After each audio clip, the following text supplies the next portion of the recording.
Ponto de Vista. Apoio Grupo Mendes.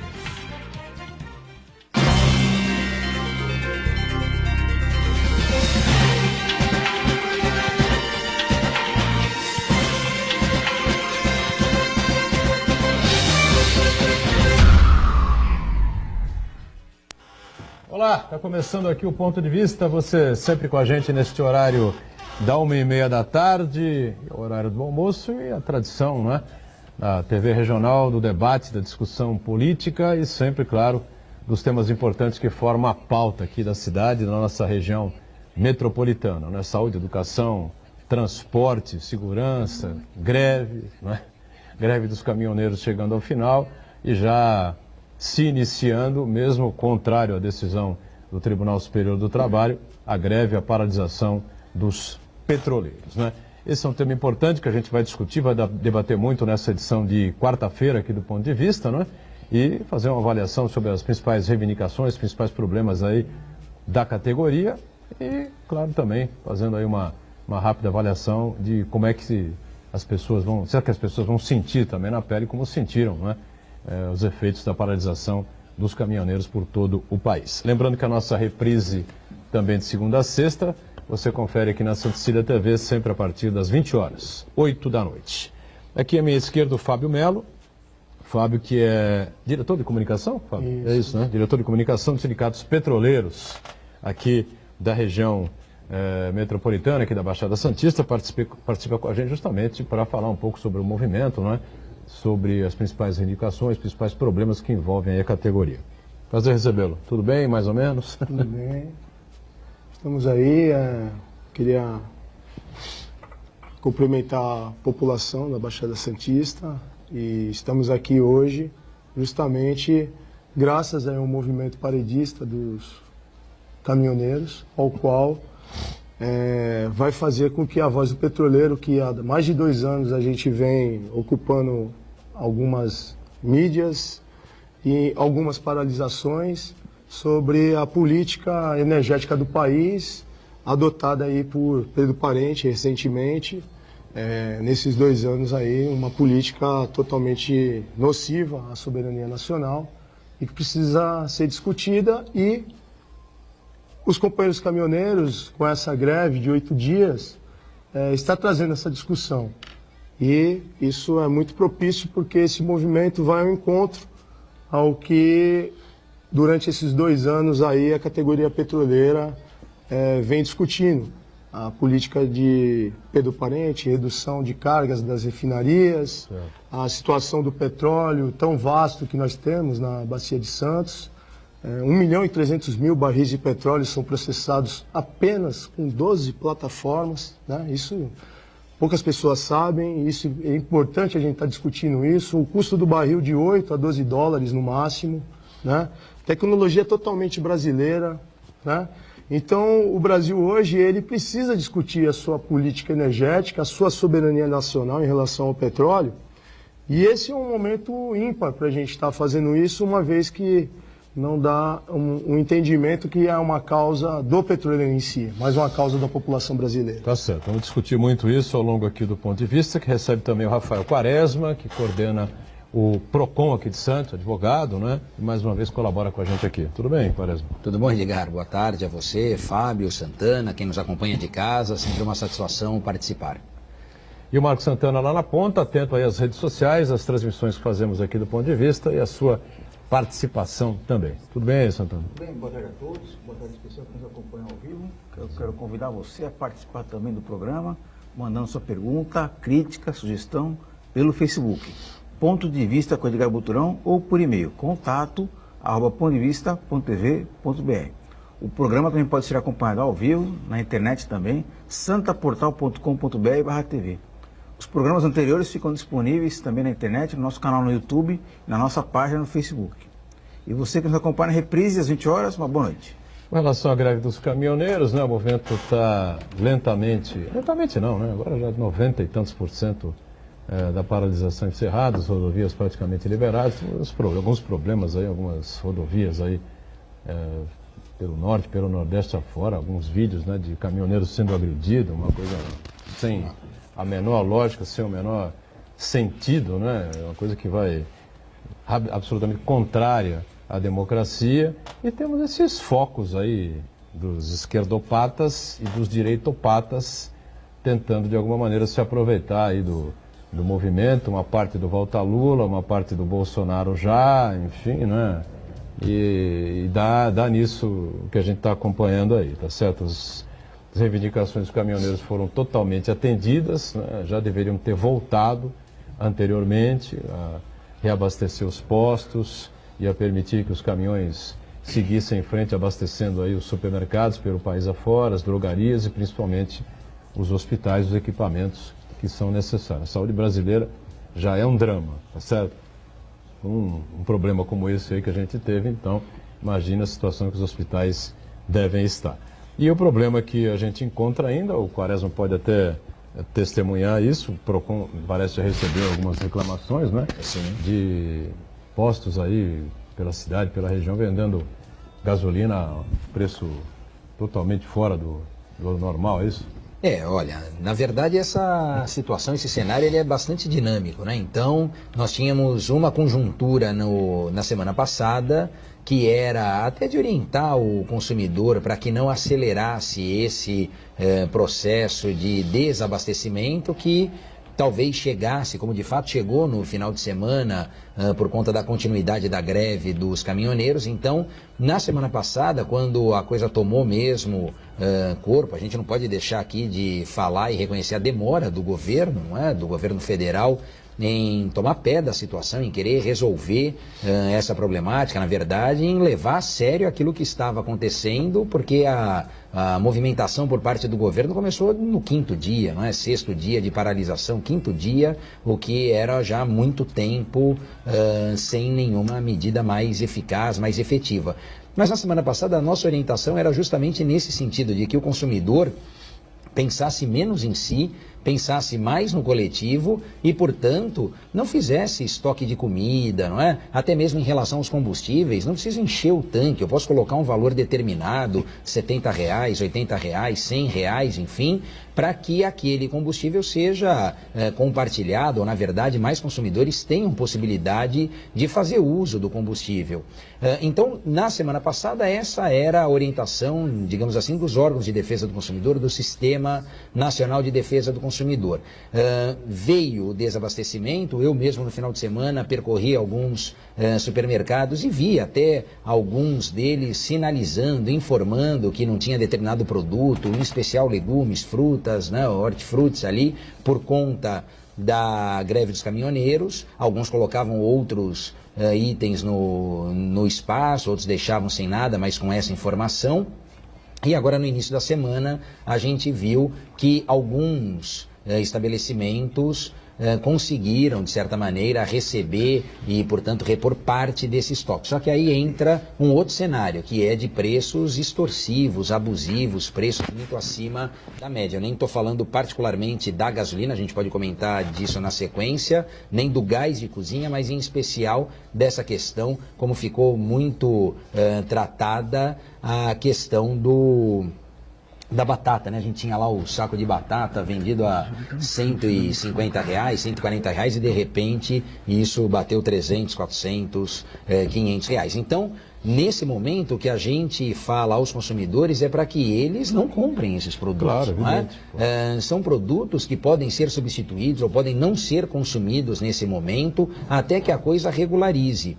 Se por um lado nós temos essa especulação em relação ao preço por parte de quem vende, é porque na outra ponta a gente tem quem compre, não é? Então, se o consumidor fizer a sua parte, aí eu até tenho aproveitado para dizer, até se inspirando nos caminhoneiros, não é? Esse movimento dos caminhoneiros, me parece, pelo menos na minha concepção ali, teve dois pontos muito favoráveis, que foi a união da categoria, não é? Eles mostraram uma unidade, uma união bastante forte, e segundo, o apoio maciço da população.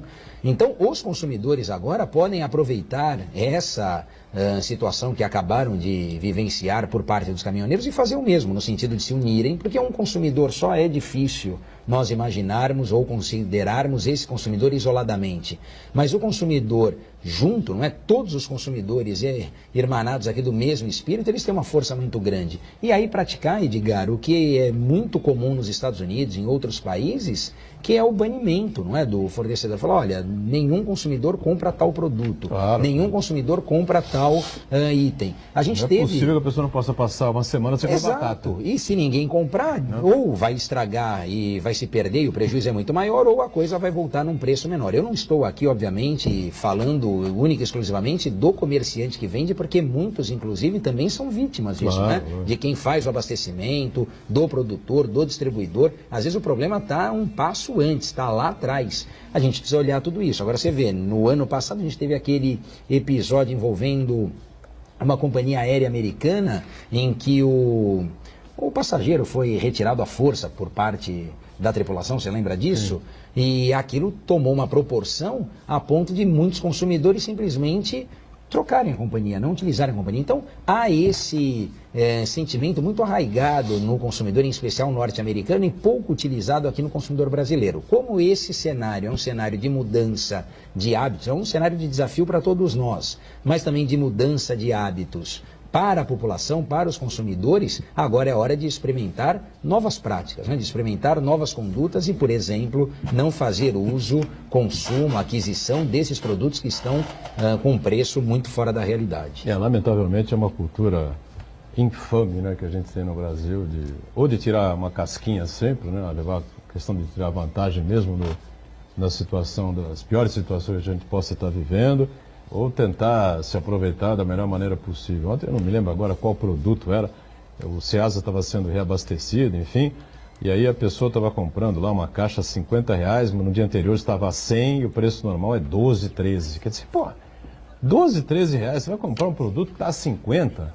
Não é possível, não é um remédio, não é um medicamento, você não vai morrer de um dia para o outro se você deixar de se alimentar com aquela verdura, com o tomate, com a batata, enfim, mas então de repente não tem mais, entendeu? O pessoal entra em pânico, entra em desespero e os caras se aproveitam desse tipo de situação. Evidentemente são todos vítimas, né? Mas há que ter o mínimo de tranquilidade. E aí tem alguma punição aí em cima desses abusos? Só retomando e esclarecendo isso ao telespectador, na semana passada houve mesmo uma especulação em relação ao valor do litro do combustível, litro da gasolina. Um posto aqui em Santos chegou a R$ 5,54 o valor do litro na bomba. E aí, coincidentemente, quando a equipe de fiscalização do Procon de Santos lá esteve, o gerente, enfim, o responsável pelo posto, disse que o combustível havia acabado. Naquele exato momento o combustível tinha acabado. O fiscal, de forma muito diligente, foi na bomba, né? Verificar, falou, então vamos colocar um vasilhame aqui, vamos ver se não sai mais nada. E ainda saía combustível, o que também caracteriza uma outra prática abusiva, né? Eu não posso negar a venda daquilo que eu tenho em estoque. Então, seja porque eu tenho para vender e não quero vender esperando um momento maior, diria um momento de especulação, que não é o que cabe nesse cenário, seja majorando o preço. E esse posto, assim como outros 4, foram notificados para nos apresentarem a nota fiscal de compra. O que a gente faz, Edgar? A gente vai confrontar, não tem uma fórmula mágica. Hoje, até vindo para cá, um vereador entrou em contato comigo e falou, mas como é que a gente sabe, como é que a gente faz a conta dessa abusividade? Eu falei, olha, não tem uma fórmula pré-estabelecida, pré-determinada. Não é? O que a gente precisa é verificar no valor da nota de entrada, na nota fiscal de compra, qual era o valor do produto, e aí a gente trabalha o valor da venda. Se eu tenho o mesmo valor de compra e agora um valor diferente de venda, fica caracterizada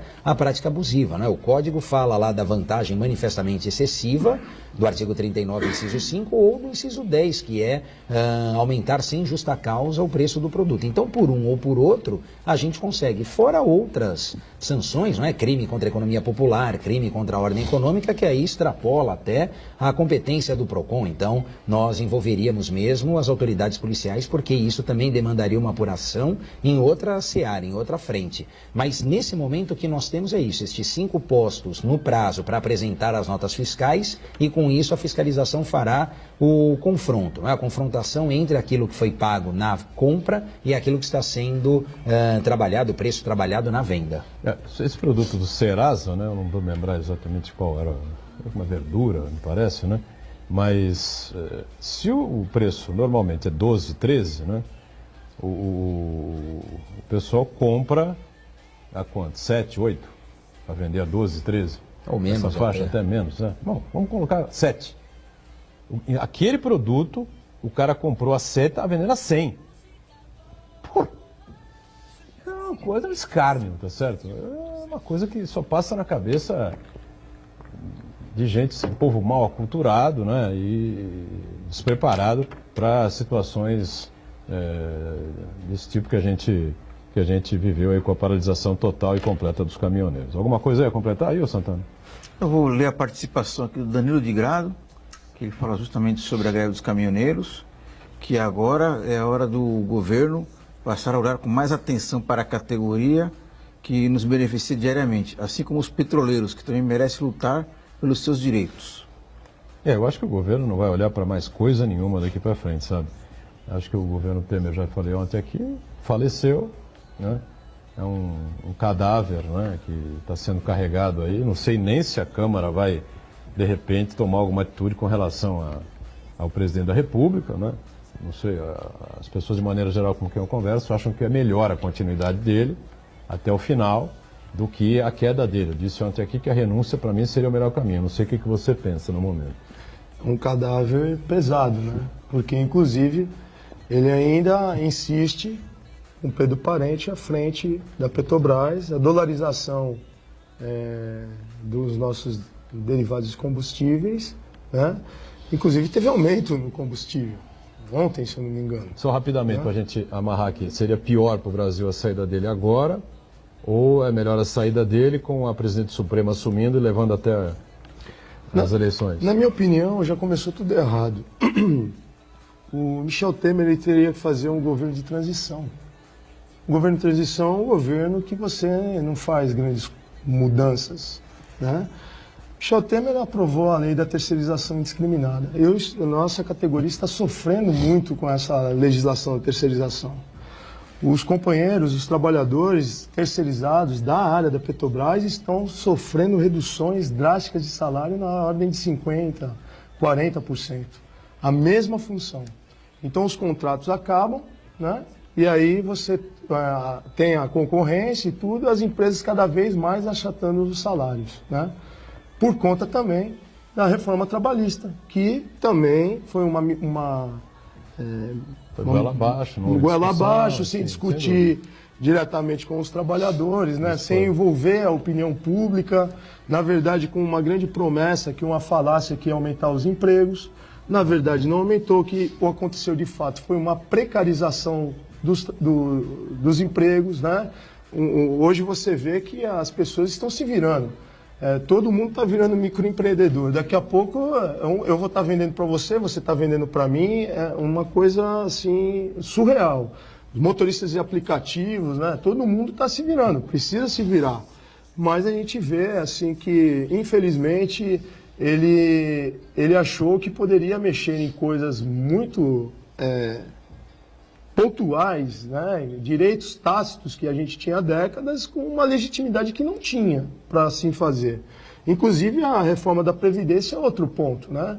E a principal reforma que precisa ser feita nesse país não é feita, que é a reforma tributária, né? Então, quer dizer, os pobres pagam mais, os ricos têm as suas benesses, né? Não há tributação em lucros e dividendos, né? Em heranças. E aí, grandes fortunas. E aí a gente vê que, infelizmente, Mas nem o governo dos trabalhadores fez essa reforma. Na verdade, o que a gente precisa saber? Aqui não é questão de governo anterior, governo posterior. É o que o Brasil precisa. É isso que nós estamos discutindo. E ele, quando assumiu o poder, ele tinha que fazer o que o Brasil precisava. E um dos pontos seria isso, né? Inclusive, a greve dos caminhoneiros, ela traz a discussão em relação aos impostos, né, praticados, né? A alta taxa de impostos faz com que o nosso combustível seja bem onerado, né? O custo Petrobras chega da gasolina a 30%. Isso aí é dados da Petrobras, não é o Melo que está falando. Entrar lá em fatos e dados, você vai ver que hoje é uma gasolina a R$5, ela sai da Petrobras, tirando do poço, vindo para a refinaria, fazendo toda a logística, pagando o meu salário, o salário dos petroleiros, os terceirizados, tudo sai a R$1,50. mais ou menos 30%, 33% do custo. E esse custo ainda pode ser mais baixo. Por isso que a gente vem denunciando a política de Pedro Parente, porque Pedro Parente ele está fazendo qualquer serviço... Vocês estão denunciando fora... isso desde de quando? Desde quando... A mídia, de maneira geral, a gente não vê muitas manifestações. Né? Não sei se vocês estão... Então, eu convido vocês a acompanharem a página do Facebook do nosso Sindipetro, né? Sindipetro Litoral Paulista, o nosso site do sindicato também. Inclusive, Pedro Parente está fazendo vendas absurdas de ativos da Petrobras, né? Ele está vendendo malhas de gasodutos que são uma fortuna para se construir e, ao mesmo tempo, precisa alocar para escoar o gás. Então, tipo, são negócios assim da China contra a economia brasileira. Então, a gente precisa aprofundar muito essa discussão. Vamos fazer isso na sequência, daqui a pouquinho. Tudo depois bem. do intervalo. Só para fechar aqui, o Brasil sofre menos com o Temer continuando levando o governo até o final, o desgoverno até o final, esse caixão aí que entrou, ou o Brasil sofre menos se ele amanhã renunciar e dizer, olha, segue a carruagem? Olha, o Brasil vem sofrendo já há bastante tempo, não é? Eu acho que o que fere de morte aqui o governo é justamente a falta de legitimidade por um lado e a descontinuidade em relação ao outro, né? Porque ele não é nem o vice da Dilma e não tem a legitimidade para fazer o governo dele. Então ele está numa zona ali que acaba não dando a menor identidade ao governo e me parece que isso se reflete também no índice de aprovação, né? Quer dizer, um governo que tem 3% de aprovação, pensa ou cogita a reeleição, é um governo de um país que não pode ser o Brasil. Eu gostaria muito que se encerrasse o quanto antes. Agora, talvez pensando no todo, como nós estamos à beira aí do processo eleitoral, não é? Talvez seja menos traumático, em razão de tantos problemas e prejuízos que já tivemos, permitir essa continuidade, ou enfim, fazer com que se encerre esse ciclo terrível e alguém com legitimidade, seja lá quem for, vamos ver quem vem, consiga minimamente colocar o país no rumo, e colocar o país no trilho, né? A gente teve a situação do ano passado, naquele vazamento de escuta, etc e tal, que ali seria talvez o momento, Edgar, um ano atrás, né? Quer dizer, ele teria cumprido quase um ano, teria mais um ano e pouquinho, e a coisa se segurou. Então agora, eu acho que a gente tem mais a perder do que o próprio governo que está experimentando, quem sabe, do próprio veneno, não é? Tudo isso é muito causado por ele. E a culpa é a maior de todas, na minha opinião, é do Tribunal Superior Eleitoral, né? Que ficou enrolando durante 1 ano e meio para julgar a chapa Dilma Temer. Era lógico, óbvio, as minhocas do Palácio da Alvorada sabem que a chapa devia ser derrubada e tínhamos que ter novas eleições. Era a única saída. Santana faz a opção de qual? Eu acho que quanto antes o Michel Temer deixar o poder é melhor, né? Na verdade, como você bem observou... O sofrimento seria menor. Seria menor, porque o Michel Temer nem deveria ter assumido, né? Um governo ilegítimo. Ele no Tribunal Superior Eleitoral ele foi inocentado por excesso de provas, né? A gente não pode esquecer. Exatamente, por excesso de provas.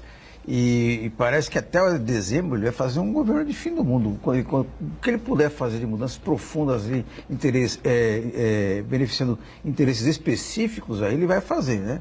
E o Temer vai tentar de tudo para provar alguma coisa que salve a pele dele, e outra coisa a partir do dia 1º de janeiro. E outra coisa positiva, a partir do momento que ele deixa o poder, ele e vários outros asseclas dele vão para a cadeia, né? Porque eles são investigados aí e eles estão atuando claramente para ocultar provas e atrapalhar as investigações. Agora, só para a gente concluir esse bloco, Edgar Butrão, o Fábio falou sobre a grande mídia que não dá cobertura. Logicamente, o Jornal da Hora não é uma grande mídia nacional, mas eu quero convidar quem nos acompanha agora a ler a matéria que eu fiz nessa última edição do final de semana, que fala justamente sobre o porquê que a Petrobras e o Brasil enfrentam essa questão do petróleo. No intervalo, voltamos daqui a pouquinho. Até já.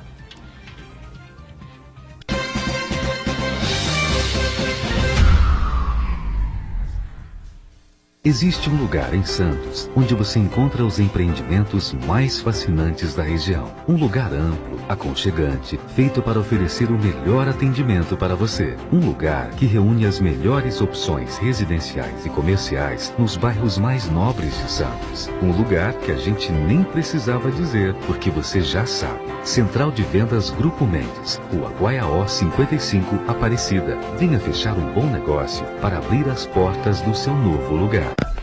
Você já percebeu que a matemática está em tudo que a gente faz? Numa receita que você prepara, nas atividades físicas que você faz, os números sempre estão lá. Então aproveite que você já usa matemática todo dia e participe da OBMAP, a Olimpíada Brasileira de Matemática das Escolas Públicas. A prova da primeira fase será dia 5 de junho, terça-feira, em todas as escolas inscritas. Alunos, participem! Ministério da Educação, Governo Federal.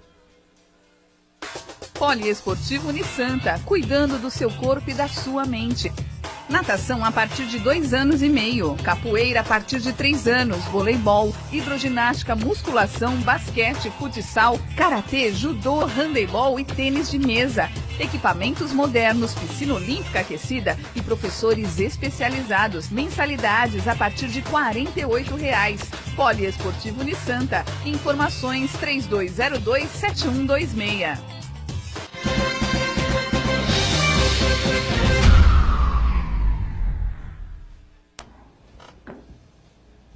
Muito bom, voltamos com o ponto de vista nesta quarta-feira aqui com o Fábio Melo, que é o diretor de comunicação do Sindipetro, né, os sindicatos petroleiros aqui da região metropolitana. Greve dos petroleiros hoje, quarta-feira, amanhã, que é feriado, né, e na sexta-feira também, né, é mais uma greve de advertência para se colocar em discussão, em debate, toda essa questão que envolve aí a Petrobras, política energética, enfim, né. Rafael Quaresma conosco, coordenador do Procon Santos, e o Marco Santana aí, acompanhando sempre as redes sociais, a participação de quem quer opinar aí, questionar aqui os nossos convidados, ou a gente também, né? Bom, Fábio, ontem o TST, Tribunal Superior do Trabalho, disse que a greve é ilegal. Concedeu uma liminar aí a Advocacia Geral da República e a direção da própria empresa, da própria Petrobras. A alegação é que a greve é política. Então, o sindicato desmente categoricamente. Isso, a nossa greve não é política. Inclusive, nós temos uma pauta, né, que ficaria muito ruim a gente estar falando sobre isso agora, mas a gente está discutindo o PLR, né? E nós temos isso, é a participação dos lucros. Participação, né? dos lucros. E só que no momento não é para se discutir PLR, né? No momento se faz para discussão de o que está acontecendo, e justamente ressaltando, e vou repetir de novo, a greve dos caminhoneiros, e não é greve, eles falam que é paralisação, e eu também concordo com eles. Também acredito que no primeiro momento, sim, por conta...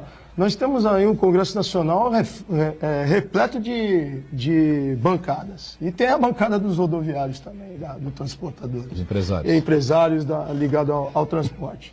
Né? Num determinado momento, sim, eu tenho certeza que o empresariado da parte rodoviária bancou e incentivou, porque tinham interesses sobre isso.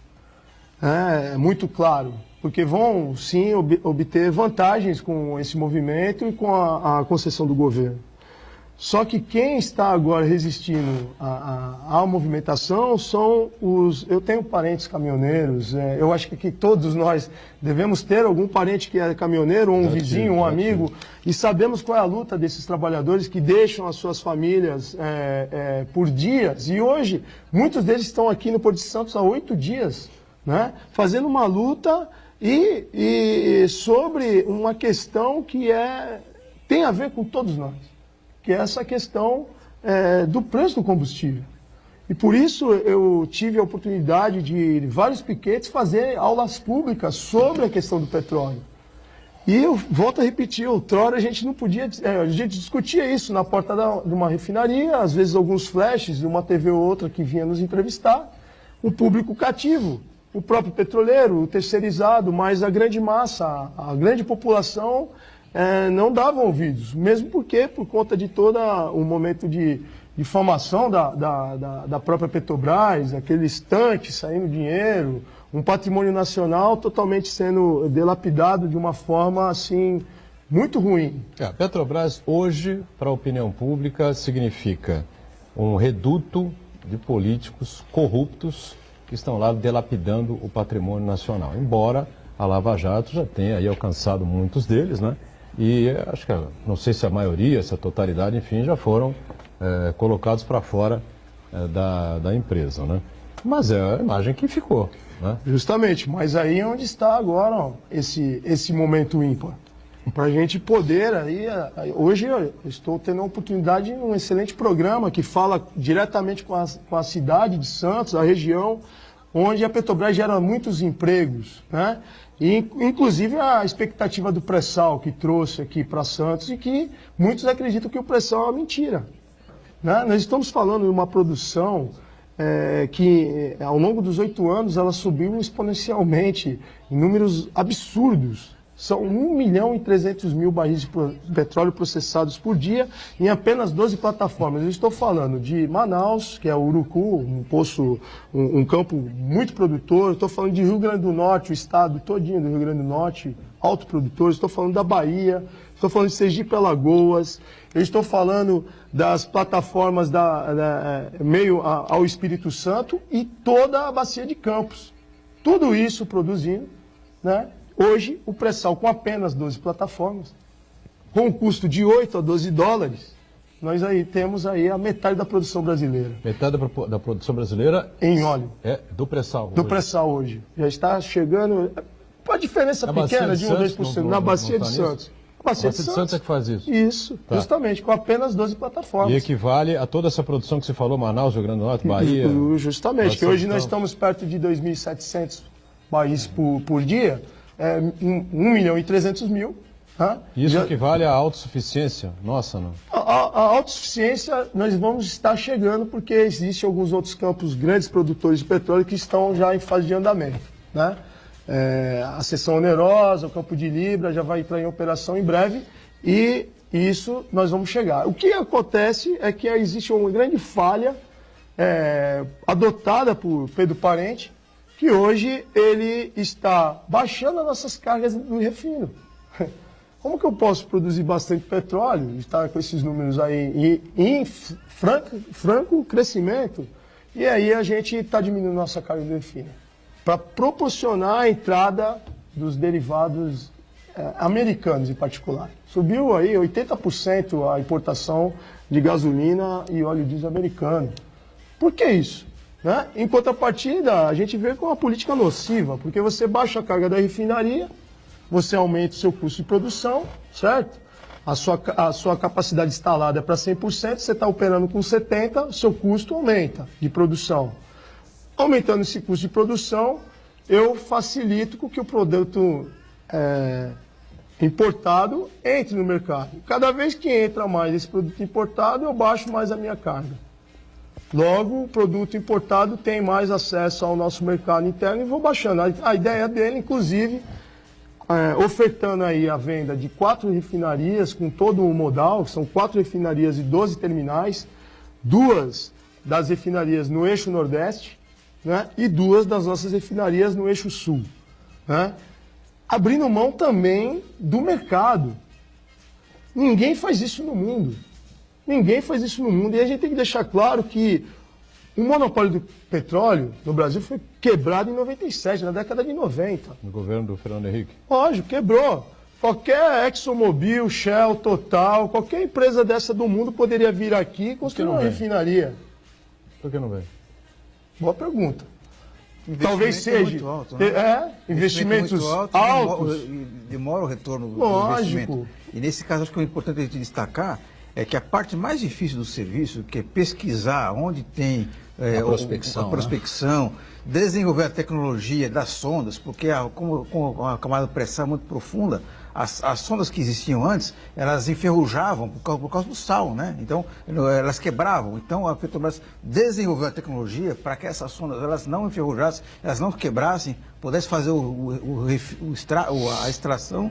E outra coisa, depois de identificar todos os campos, agora a Petrobras vai repassar para a iniciativa privada. Quer dizer, você faz o trabalho mais complexo, mais demorado, mais custoso. Na hora de você comer o filé mignon, você passa para a iniciativa privada. É justamente isso que o Pedro Parente está fazendo. Mas aí tem o seguinte, quem construiu a Via Anchieta? Quem construiu a rodovia dos imigrantes? Quem construiu a rodovia dos Bandeirantes?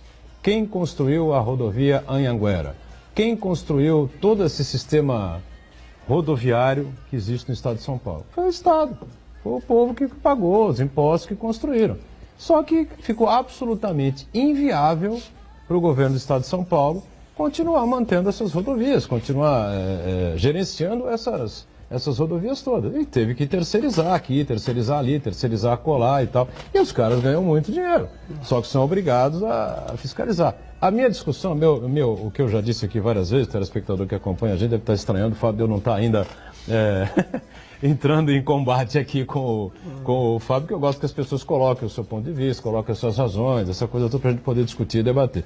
A minha questão é a seguinte, por que é que a sociedade brasileira, o Rafael Quaresma, que não tem educação mínima de qualidade, saúde absolutamente qualidade zero no país afora, né?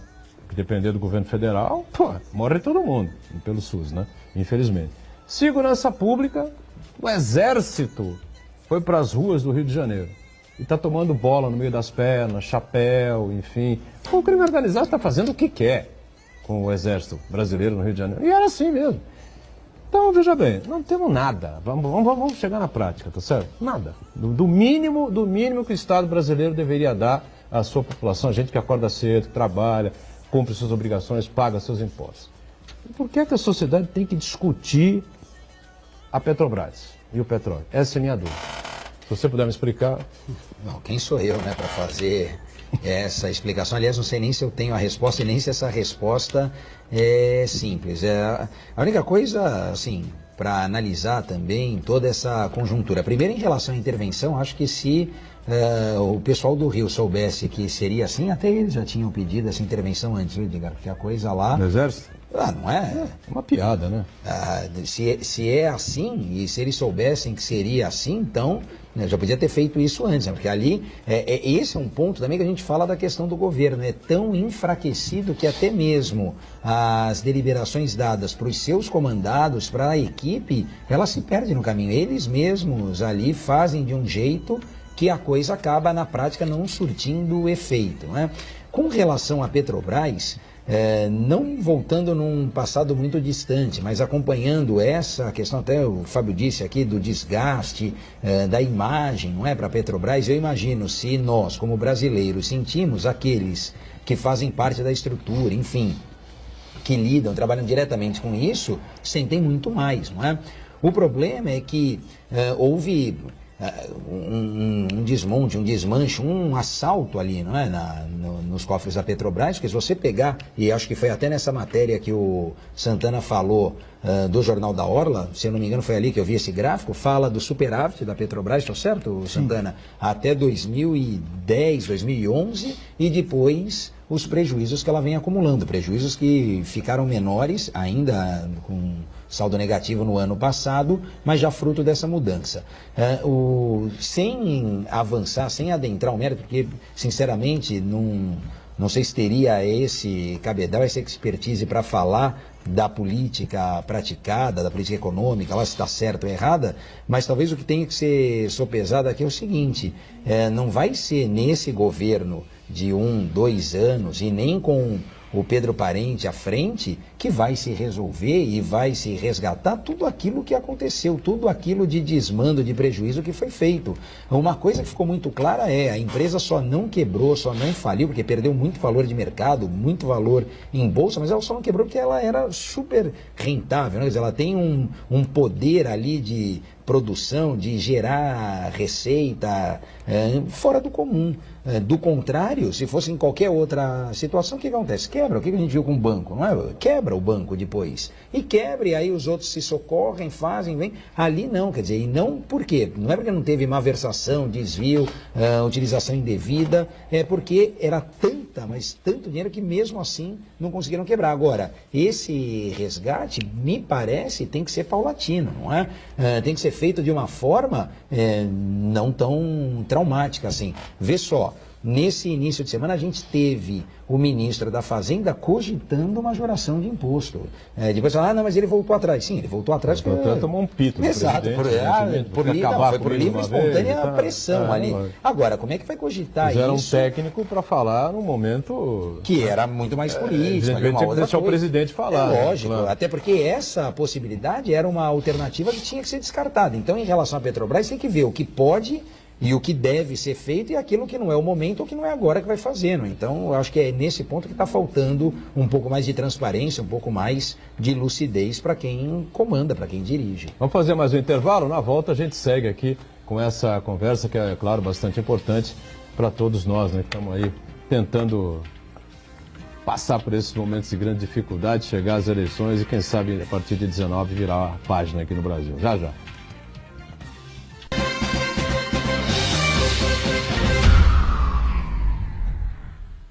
Existe um lugar em Santos onde você encontra os empreendimentos mais fascinantes da região. Um lugar amplo, aconchegante, feito para oferecer o melhor atendimento para você. Um lugar que reúne as melhores opções residenciais e comerciais nos bairros mais nobres de Santos. Um lugar que a gente nem precisava dizer, porque você já sabe. Central de Vendas Grupo Mendes, Rua Guaiaó 55, Aparecida. Venha fechar um bom negócio para abrir as portas do seu novo lugar.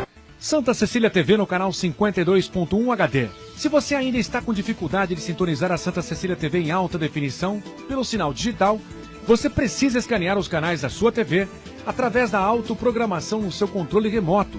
É bem simples e você sintoniza os nossos programas com qualidade digital de imagem e som sem pagar nada por isso. Santa Cecília TV 52.1. Escaneie e sintonize a maior programação regional da sua TV em alta definição. A sua música.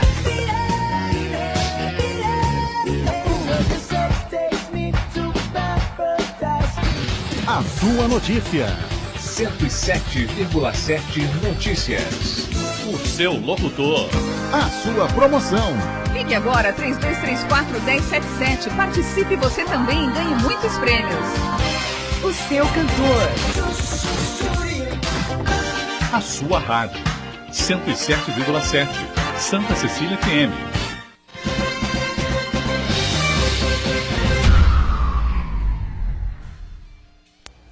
Muito bem, sequência aqui do nosso ponto de vista, eu deixei levantada essa questão, que é a que eu defendo, né?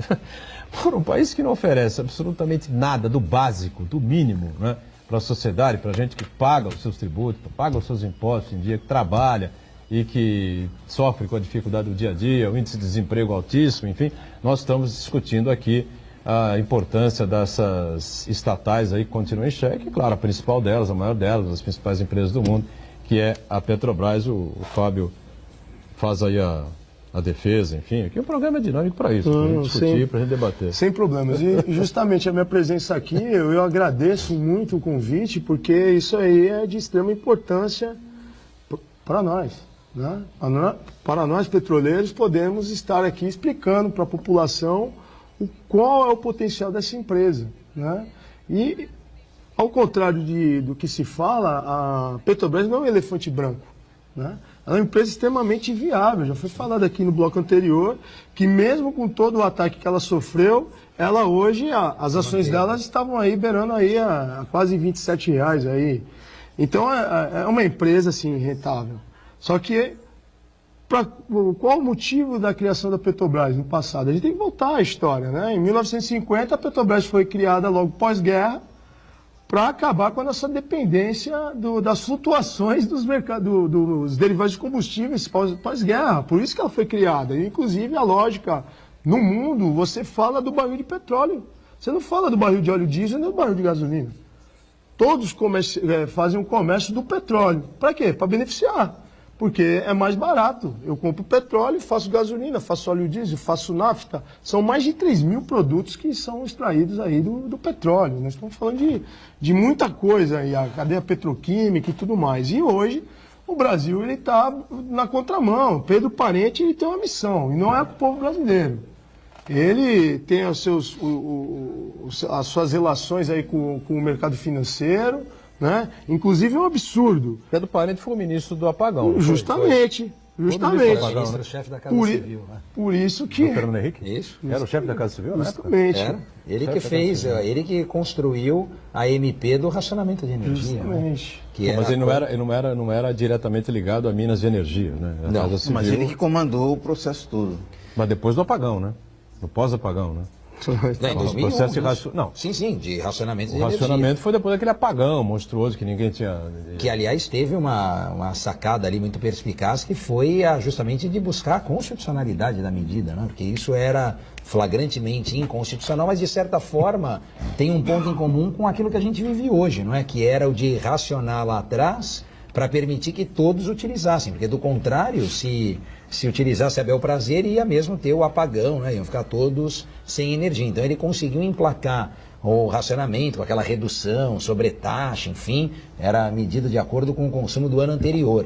E antes da oposição buscar a ação direta de inconstitucionalidade no Supremo, eles entraram com a DECOM lá, com a declaratória de constitucionalidade, e conseguiram tirar leite de pedra ali, porque de fato se reconheceu a constitucionalidade de uma medida que era muito impopular e, se a gente fosse levar tecnicamente, talvez, inconstitucional também. Mas enfim, esse é o Pedro Parente que lá atrás já vinha com esses serviços prestados à população. É muito bom esse gancho aí sobre a parte do apagão e a parte da energia elétrica, porque muitos não sabem que quem garantiu aí na nossa maior crise hídrica nacional, onde os reservatórios das nossas hidrelétricas estavam assim com escassez de água, toda aquela situação, não tivemos alguns pequenos incidentes, mas foi a Petrobras, com as suas termoelétricas, né?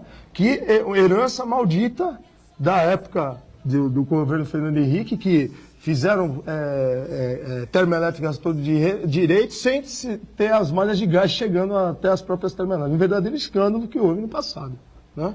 E a Petrobras, aí que a gente tem que entender o que a Petrobras ela pode fazer na mão de um governo, certo? É uma empresa que pode trazer lucro para a população, e eu já fiz aqui uma conta simples, se a gente aumentar a nossa produção, concluir nosso parque de refino e refinar todo esse petróleo ou parte dele, nós vamos ter combustível barato aqui para a sociedade e vamos poder vender gasolina, óleo diesel para o mercado internacional, preço internacional. Isso é muito fácil. E isso, né? gera riqueza. Riqueza para o país, lógico. Isso aí... Você acha que com isso... Para o Estado. O Estado investe mais em educação? Deveria. Nunca aconteceu isso na história do Brasil. Mas essa é a questão, Edgar, desculpa, pessimista. Você acha que é pessimista? É pessimista. A Noruega fez isso daí, né?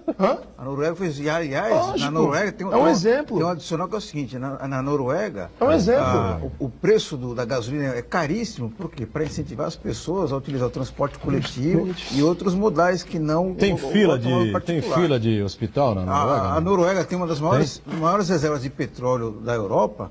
Então o que ela faz? Ela exporta, inclusive, produtos com valor agregado, gasolina, óleo diesel, e com isso daí criou o Fundo Soberano e financiou educação e saúde pública de qualidade para a sua população. Justamente. Tem fila. E o Brasil está fazendo o caminho justamente inverso. A gente pode ter a política da Noruega... Tem gente morando na rua, pelas avenidas e ruas... Na Noruega, por exemplo? Eu acho que é por isso que explica que no Brasil tem, né, Edgar? Acho que a comparação não dá para comparar, mas hipótese alguma, um país com o outro, pô. Como, Edgar? Se a gente tem... nórdicos. Você vai num país desse, por exemplo, chega no metrô, por exemplo, você tem lá o preço, né, as catracas do metrô, e você tem um corredor aberto, assim, aberto. Na Suécia tem, na Suíça tem, na Dinamarca tem, na Noruega deve ter também, né? E ninguém passa nesse corredor. Para que serve esse corredor? Para quem não tem dinheiro, para quem não pode pagar. Se você não pode pagar, por acaso, por algum problema, você esqueceu o dinheiro, perdeu sua carteira, está numa situação difícil financeiramente, você passa. Só que o que acontece? Pega mal você passar por ali. Você se identifica, né? Tá certo? Imagina se fosse no Brasil uma coisa dessa. Edgar, aí a gente vai ter que discutir outra Todo coisa. mundo ia passar por ali. Por quê? Porque não tem um povo que não tem educação, né? A cultura é... Porra, não dá para comparar uma coisa com a outra. Mas aí a gente vai ter que entrar então, vamos lá. outra Os Estados Unidos tem alguma petrolífera estatal? Não. Na França tem, na Itália tem, na Alemanha tem, na Inglaterra tem. Tem Nos nada. Estados Unidos, lá existe um subsídio pesado do governo, inclusive das empresas de craqueamento, o tal do fracking, que eles desenvolveram uma tecnologia, só que ela era inviável comercialmente para as empresas privadas. Então o que os Estados Unidos faz? Ele paga mais do que o deveria. Por isso que lá as empresas privadas, elas são rentáveis, porque o governo, a mão amiga do governo, entende que aquilo é importante estrategicamente para movimentar o país. Então, e aqui no Brasil os Estados Unidos subsidia as empresas de craqueamento. Salvou a General Motors na crise de 2008, 2009. Ninguém vai Quer dizer, a iniciativa privada até a página 2, né? Agora, nós precisamos virar essa página, entendeu? Desculpe, mas pô, vamos passar o resto da vida discutindo aí as estatais. Não, tal, mas a Petrobras não é uma estatal 100% estatal. É capital aberto. Ela é capital aberto. Outra coisa também. É. O que fizeram com a Petrobras, e aí vamos deixar claro, em relação ao pré-sal, e aí o outro desmando desse governo de transição, né? Lógico que teve uma concessão na época que a Dilma estava na Bacia das Almas, lá, a PL 131 no Senado, que vocês devem ter acompanhado, do ministro e depois senador José Serra, né? Que está ileso aí com os 23 milhões aí, que ninguém sabe onde está, ninguém fala do José Serra, né? Mas a gente sabe que o cara tem culpa no cartório, mas aqui é tudo seletivo. Mas não vamos entrar nessa discussão, porque não é esse o cerne da questão. Mas a PL 131, a Petrobras ela tinha 30%. 30% garante o quê no pré-sal? O controle, certo? Por que tem o controle? Eu falei para vocês que uma plataforma apenas, ela tem uma alta produção de 100 mil barris de petróleo, que são 12, 1 milhão e 300, a média de 100 mil barris.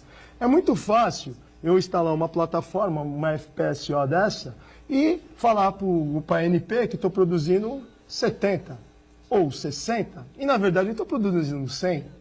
Quem é que vai estar lá em alto mar fazendo essa medição? A Petrobras, como operadora única de 30%, garantiu uma participação de todo mundo, aí sim, a iniciativa privada, o capital, vamos entrar aí, Shell, Total, vamos participar, só que com controle nacional da estatal. Sem uma exploração predatória. Nós tivemos um acidente da BP aqui em Águas Brasileiras, e quem resolveu o problema? A Petrobras. Nós tivemos um incêndio aí da Ultracargo, que Santos quase ardeu, né? Foi um caos. Quem foi que apagou aquele incêndio? Quem é que ajudou os bombeiros aí? Foi os técnicos da Petrobras. Então a gente está falando de algo que, sim, é um símbolo nacional. A Petrobras é um símbolo nacional, vai ser resgatada. Por isso que nós estamos aqui hoje. Justamente o meu papel de estar aqui hoje é justamente despertar esse sentimento, que é um patrimônio nacional e que precisa, sim, dar o seu retorno à sociedade brasileira. E ela a Petrobras foi fundada em 1950. Justamente. 1958, se eu não me engano. 1958? Se eu não me engano. 53. Foi 1953. pelo Getúlio. Isso. Tá certo? São quantos anos? Nós estamos aí com 63 anos, 65 anos.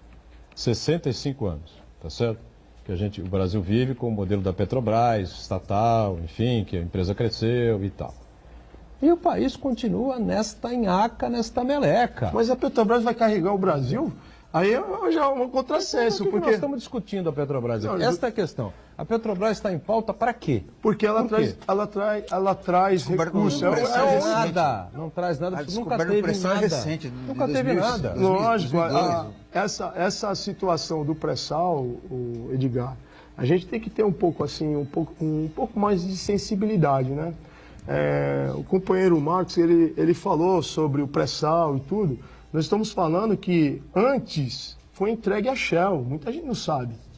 Perfurou lá 2.000 e poucos metros lá, deve ter trincado a broca e tudo. Não dá, não é viável.